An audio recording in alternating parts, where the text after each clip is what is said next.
Hi there and welcome to my 13th podcast.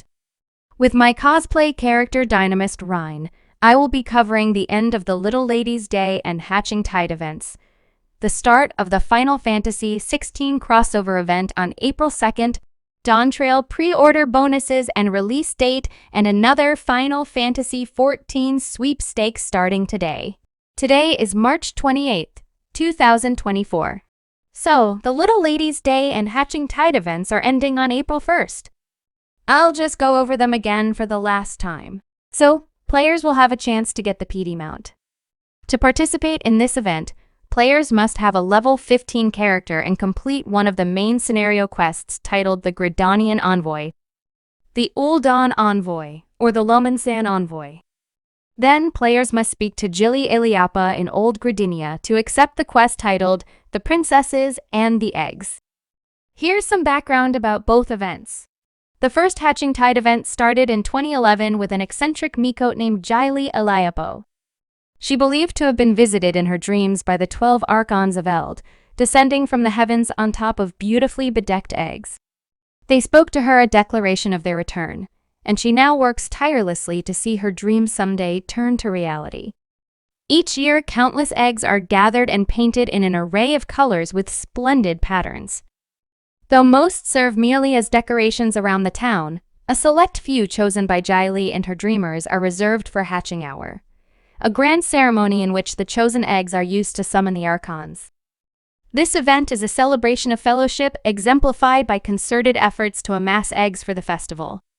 Nevertheless, adventurers could not help but wonder if there is more to their preparations than the ornaments around the town. So, as far as Little Ladies' Day, this event also started in 2011 in remembrance of Princess Edvia, the little lady of legend in whose honor the festival was founded. So, the legend begins with an iron-fisted sultan by the name of Baldric Thorn, whom had but one single daughter, Edvia. One day the princess switched clothes with a miller girl and passed unnoticed through her legion of servants and slipped out into the city for a day of fun. Shortly later, it was noticed that the princess was missing, and the sultan, overcome with rage, immediately ordered the sultanate's entire standing army to scour the city until they had found the princess. As luck would have it, the princess had not wandered far from the palace and was discovered in a nearby market. Once back in the safety of the palace, Edvia revealed the whole ruse to her father, explaining that she had conjured it on her own. But it was already too late. The Sultan had ordered the miller's house torn apart, her family arrested, tortured, and thrown in the royal oubliette. Upon realizing that the atrocities committed to the miller girl and her family were without warrant, he had the family released from the oubliette and summoned to the royal audience chamber.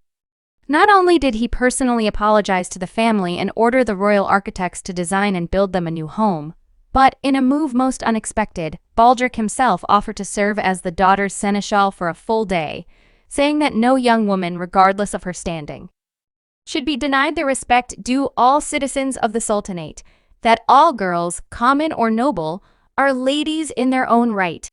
Therefore, the Sultan declared one day from each solar year on which he would select a common girl from the city and serve as her personal seneschal, as he had done with the miller's daughter.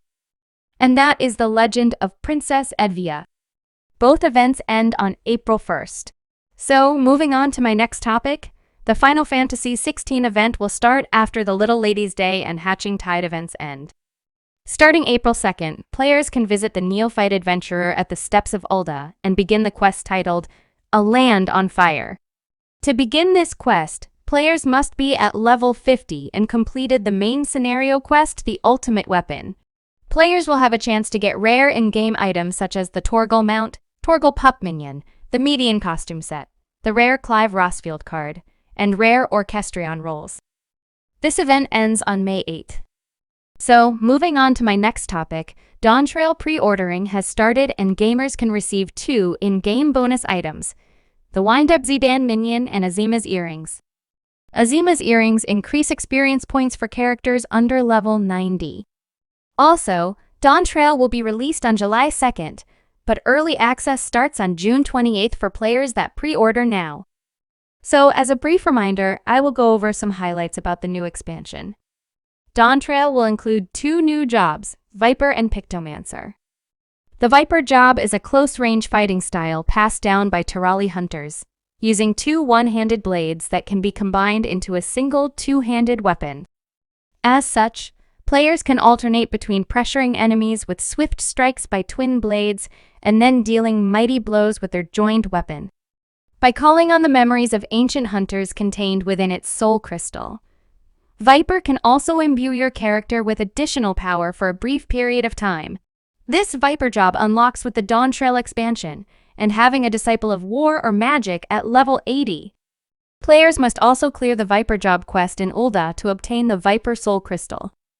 So for Pictomancer, it is a magical ranged DPS job that works in the medium of mixed ether, wielding a specialized brush to render images into reality.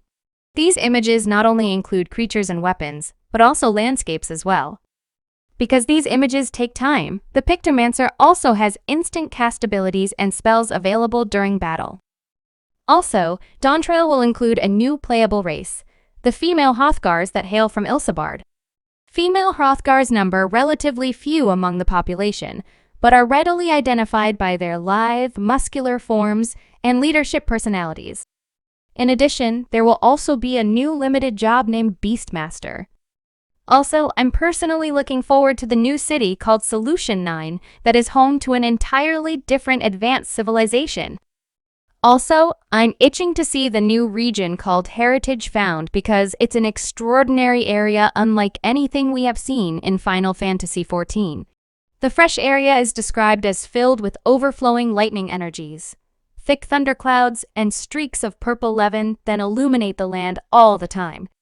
Sounds like a place that Primal Ramu would overwhelmingly enjoy.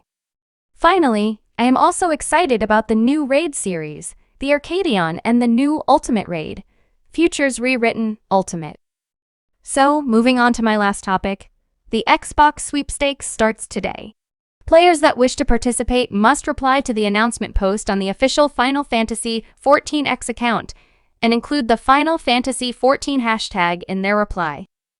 The grand prize is a display-only Final Fantasy XIV branded Xbox Series X console with a retail console.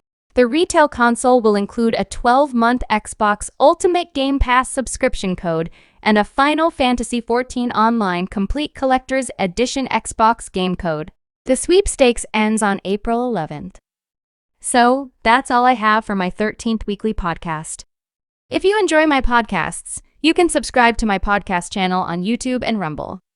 Also, you can follow me on X, formerly known as Twitter, under Dynamis Ryne. I try to answer comments and questions found on my channels through my weekly podcasts. Feel free to post on my social media platforms and subscribe. Thank you for watching. See you next time.